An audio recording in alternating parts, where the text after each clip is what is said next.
İzahlı test 46-cı hissə 5-ci sinif ingilis dili. Read the passage and answer the question. Mətni oxuyun və suallara cavab verin. We chose a hobby according to our character and taste. Biz hobbini özümüzün xarakter və zövqümüzə uyğun seçirik. When we have a hobby, our life becomes more interesting.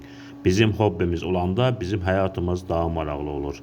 Many people collect different things. Çoxlu insanlar müxtəlif şeylər yığır.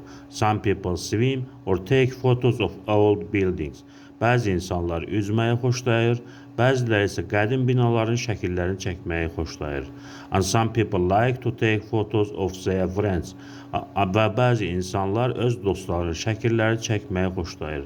Others collect video films with family event.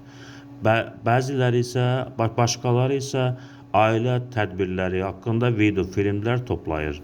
Almost every Englishman has a hobby. Demək olar ki, hər bir ingilisin hobbisi var.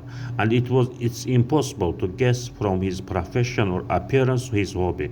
Lakin mümkünsüzdür onun ixtisasından və görünüşündən onun hobbisini müəyyən etmək. It may be stamp collecting, bu marka toplamaq ola bilər, or growing potatoes və yaxud kartof becərmək ola bilər.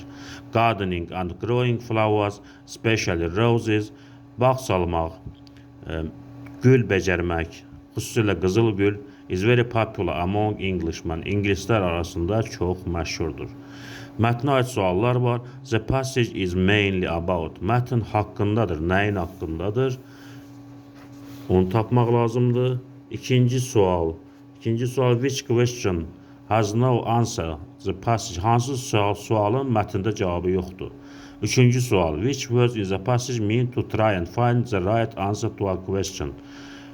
Hansı söz bu mənanı verir? Mətndə hansı söz bu mənanı verir? Çalışmaq və suala düzgün cavabı tapmaq. To collect, to guess, to like, to grow.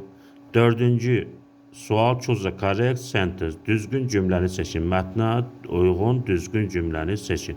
Sualların cavablarını şərtlərdə videonun altında yaza bilərsiniz. Videonu bəyənib kanala abunə olmağı unutmayın.